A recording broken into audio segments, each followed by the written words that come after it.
Permission to record.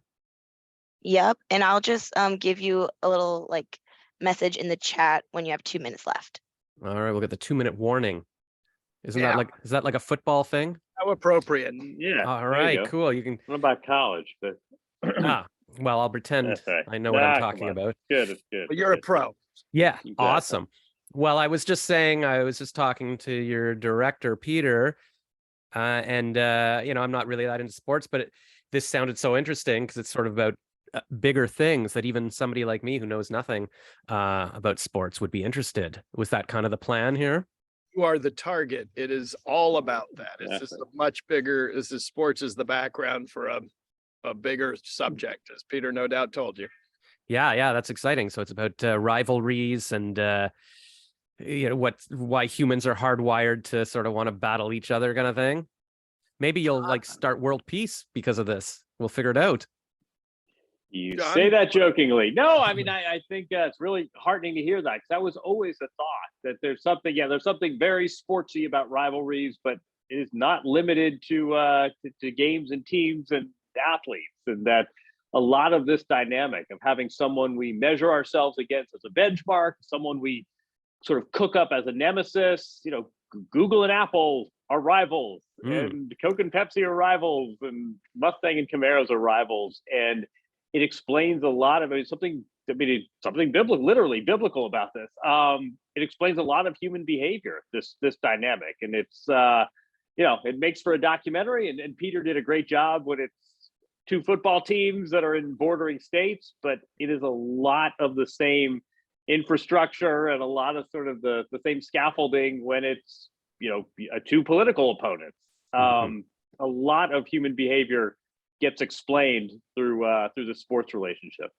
Interesting. Yeah, because he was talking about how it's blue versus red, and it was exactly that in politics, which gets confusing. So I'm in Canada and the liberals are red here, but the Republicans are red in the States. So I'm always like, which am I supposed to hate, the red or the blue? Or I don't know what's we all just get along. Exactly. But it's interesting how easily you become a rival. Like if you're just in a car and you're like, these pedestrians getting in my way. But the second you get out of your car, now you're pedestrian. These cars, they're driving too fast. Like it can flip with a switch, kind of which side you're on anything.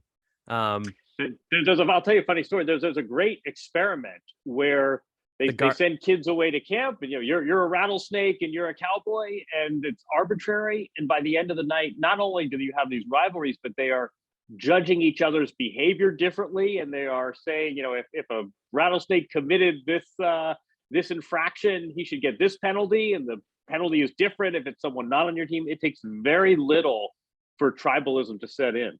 Oh yeah, like there's that other study where the prisoners and guards, like that's a classic that I don't even think they could do these days. But I think there was a movie, maybe like a sort of fictionalized version of it recently, but just showing how quickly, you say, you're the guard, you're the prisoner, but these prisoners or the guards were abusing the prisoners almost instantly. And it was just completely arbitrary.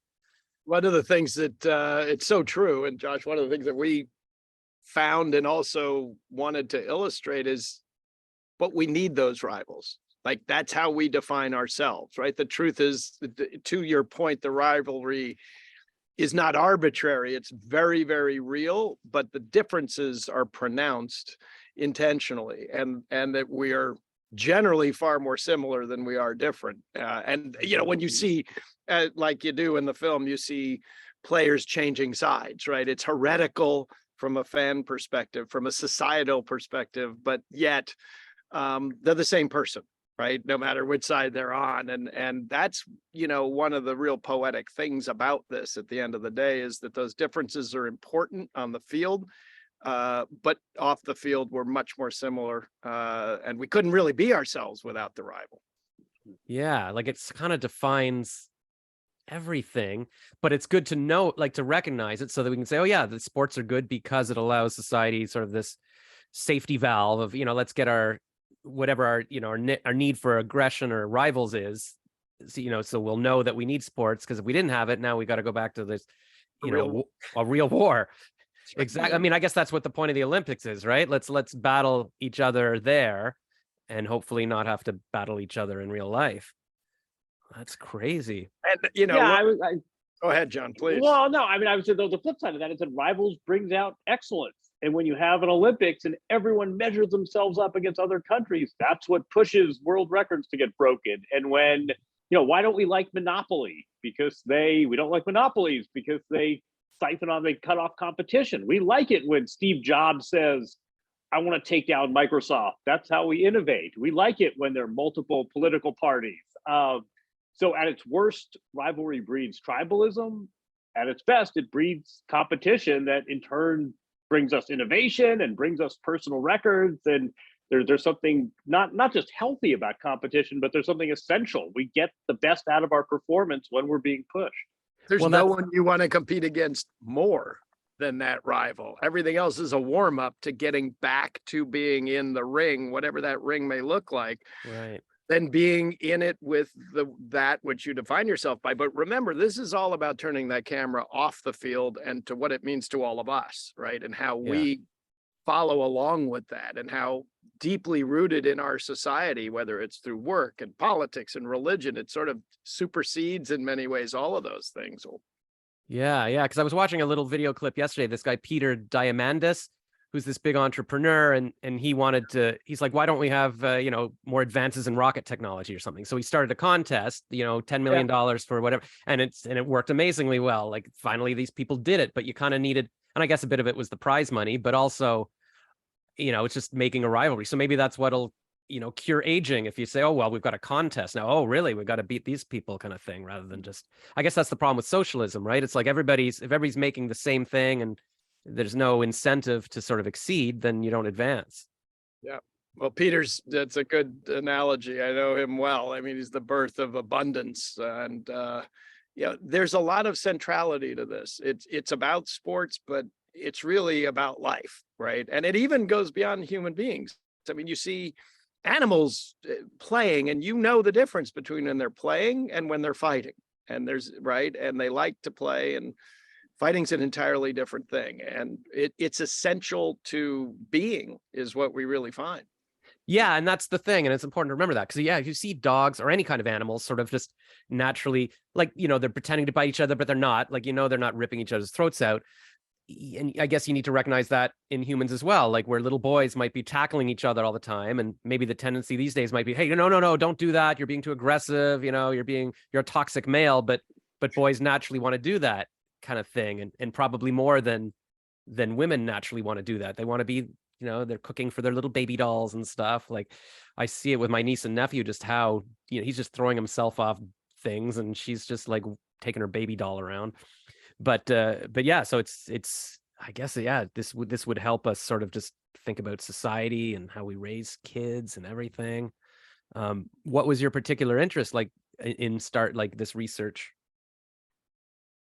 It started ironically with tennis, where Ken and I are from, and we saw this rivalry between Roger Federer and Rafa Nadal in tennis, and this one-on-one sport. And we said, what's going on here in this dynamic, and someone to push you towards excellence, and having a rival that occupies your thoughts, but also at some level you appreciate the relationship.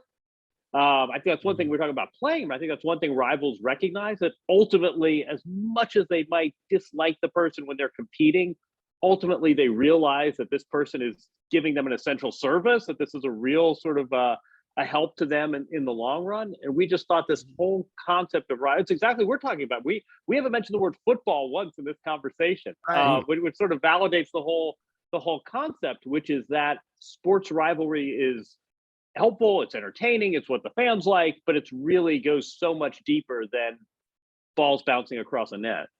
And I'll tell you, additionally, if you go outside of even the sports world, you start thinking about movies, right? What is generally a film about? Which is at least a good portion of the films have a dramatic tension between at least two characters. If it's one of the sort of blockbusters, it's probably going to end with a mano fist fight on the wing of a plane or a planet somewhere. Absolutely. But it's two people facing off who have been driven towards each other to save the universe, right? We cannot escape this thing. And so we wanted to really look inside that and say, what is it about us that requires this? And what we learned is it's something that seems like a negative at first is actually in most ways positive. And what's really fascinating, Josh, is when you get to the rivals themselves, once they're off the field and they've sort of lived past the period of competing, they often are the best of friends, and they often there's few others that they find respite with, right? The Rafael Nadal and Roger Federer have the greatest respect. There's a great friendship, and you know, Bird and Magic, who wanted to rip each other's throats out on the court, you know, obviously consider each other, you know, two of the best friends that they have, and that it's remarkable and consistent. Yeah, because you'll often see like, well, how can Bill Clinton be friends with George W. Bush or whatever, you know, and it's like, well, you know, they were rivals in that sense, kind of thing. What was I going to say? Oh yeah, I had a screenwriting teacher that told me, it's like, you know, nobody wants to see your movie, but I'm not fulfilled because I want to sing, want to dance. She's like, no, I want to see a life and death conflict with someone else, and then that's what you gotta write. Nobody's interested in your inner torment, kind of thing. So that's great. So are you you know, I've got to wrap this up, but are you rivals with other filmmakers? Are you hoping to win an Oscar with this, with defeat them with your documentary?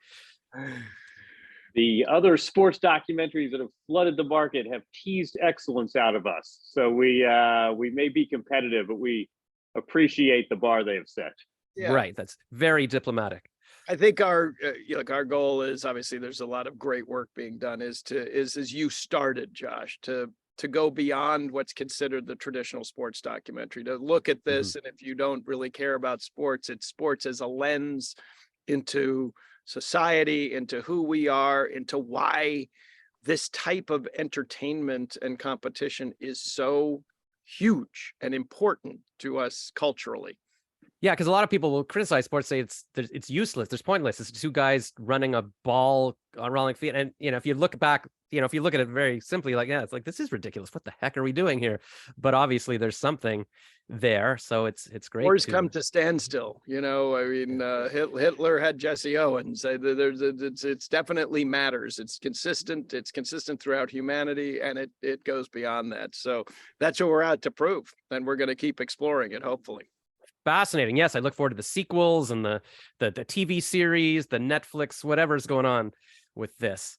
And I better start playing some sports so I can be in the documentary. It'll be like seniors ping pong or something. I don't know. All right. Thank you so much, guys. Josh, thanks. Thank you. Thanks, Josh.